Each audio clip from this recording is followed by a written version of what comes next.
Shalom dan selamat petang kepada semua jemaat. Firman Tuhan pada petang hari ini diambil dalam 2 Korintus bab 13 ayat pertama sehingga ayat yang ke-13. Saya tidak membaca keseluruhan perikop ini, namun saya mengharapkan dan mendorong semua jemaat membaca perikop ini terlebih dahulu sehingga selesai. Kemudian barulah meneruskan untuk mendengar renungan pada petang hari ini. Marilah kita berdoa terlebih dahulu. Bapa, kami memerlukan pertolongan daripadamu untuk kami boleh mengerti kebenaran firman-Mu. Oh Tuhan, nyatakanlah isi hati-Mu kepada kami melalui firman Tuhan pada petang hari ini, agar kami boleh mengerti isi hati-Mu, sehingga dalam hidup ini kami dapat menjalankan kehidupan kami menurut kehendak Tuhan sendiri, sehingga nama Tuhan dipermuliakan dan kehendak Tuhan terlaksana di dalam hidup kami dan di dalam dunia ini. Kami bersyukur Tuhan, pimpinlah kami semua ketika kami mendengar firman-Mu, dan mampukan kami untuk melakukan firman-Mu. Dalam nama Yesus kami berdoa. Amin.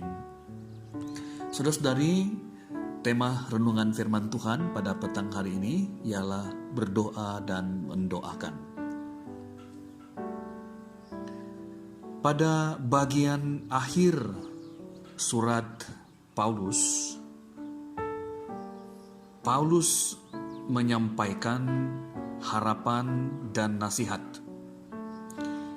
Paulus berharap jemaat di Korintus menguji diri mereka, apakah mereka tegak dalam iman atau kukuh dalam iman. Paulus mengajak jemaat di Korintus menyelidiki diri sendiri, apakah Kristus Yesus benar-benar ada di hati mereka. Ini penting karena jika Kristus tidak ada di hati mereka, maka mereka tidak akan dapat tahan uji. Hanya apabila Kristus ada dalam hidup mereka, maka itulah yang akan membuat mereka tahan uji. Seterusnya Paulus juga menasihati jemaat di Korintus agar mereka melakukan hal yang baik dan bukan yang jahat. Dan seterusnya Paulus mendoakan jemaat di Korintus agar jemaat di Korintus menjadi sempurna dalam Kristus Yesus. Kita boleh melihat itu dalam ayat yang ke-5 sehingga ayat yang ke-7. Saudara-saudari, sangat menarik bahwa hanya 4 kali kata doa disebutkan dalam surat 2 Korintus. Kita boleh melihat itu dalam pasal pertama ayat 11, pasal 9 ayat 14, pasal 13 ayat 7 dan 9. Ini bukan berarti Paulus dan Timotius jarang berdoa atau tidak mengutamakan doa. Kata doa yang dimaksudkan adalah doa Paulus untuk jemaat Korintus yang sangat dikasihinya. Kita boleh melihat itu dalam 2 Korintus pasal 2 ayat 4. Jika kita perhatikan bahasa Paulus dalam suratnya, terasa sekali kasihnya yang luar biasa kepada jemaat Korintus. Hampir di setiap ayat suratnya, ia menyampaikan kedalaman kasihnya. Sebagai bapa rohani, Paulus memahami pergumulan dan penderitaan gereja Kristus, penderitaan jemaah. Paulus tidak merasa dirinya itu kuat, melainkan lemah. Kita boleh melihat itu dalam ayat yang ke-9. Ia dikuatkan oleh doa jemaah Korintus yang mengasihinya. Jadi itu berarti saudara, jemaat Korintus selalu dan terus mendoakan, menyokong Paulus di dalam doa. Ya, dalam pelayanan Paulus yang begitu mencabar, Korintus berdiri tegak untuk mendoakan Paulus.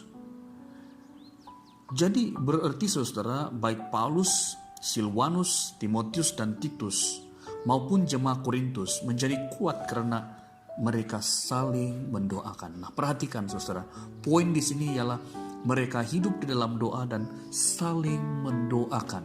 Karena mereka sangat percaya bahwa apabila mereka saling mendoakan, orang yang mereka doakan itu akan dikuatkan. Ya. Demikian juga dengan kita pada hari ini saudara. Kita boleh kuat dalam iman dan kita boleh melakukan perbuatan baik dan tidak melakukan kejahatan kalau kita saling mendukung di dalam doa. Saudara-saudari yang saya kasih dalam Tuhan Yesus Kristus, masihkah kamu ingat pada waktu PKP pertama kali dilaksanakan pada 18 Maret yang lalu? Sehinggalah pada hari ini kita telah mengalami banyak perubahan yang positif. Bukan positif COVID-19, tetapi keadaan kita semakin bertambah baik. Jadi ini semua oleh karena doa. Bukan karena kekuatan kita. Bukan karena kebijaksanaan manusia semata-mata. Tetapi di dalamnya ada penyertaan Allah yang sangat berkuasa. Jadi ini saudara menyadarkan kepada kita bahwa Tuhan mendengar doa kita. Sebab itu saya mendorong supaya semua jemaah, marilah kita terus hidup di dalam doa. Marilah kita terus bertekun dalam doa dan giat untuk saling mendoakan. Bila kita mendengar perkara-perkara yang baik atau tidak baik, marilah kita mendoakan. Ya, biarlah kita menjadi agent yang mengkabarkan apa saja perkara-perkara yang ada di sekeliling kita dan yang kita dengar atau yang kita lihat di TV atau di internet dan sebagainya. Marilah kita menjadi agent Tuhan untuk mengkabarkan, memberitahu Tuhan. Karena apabila kita memberitahu kepada Tuhan, berarti ada pertolongan daripada Tuhan, ya.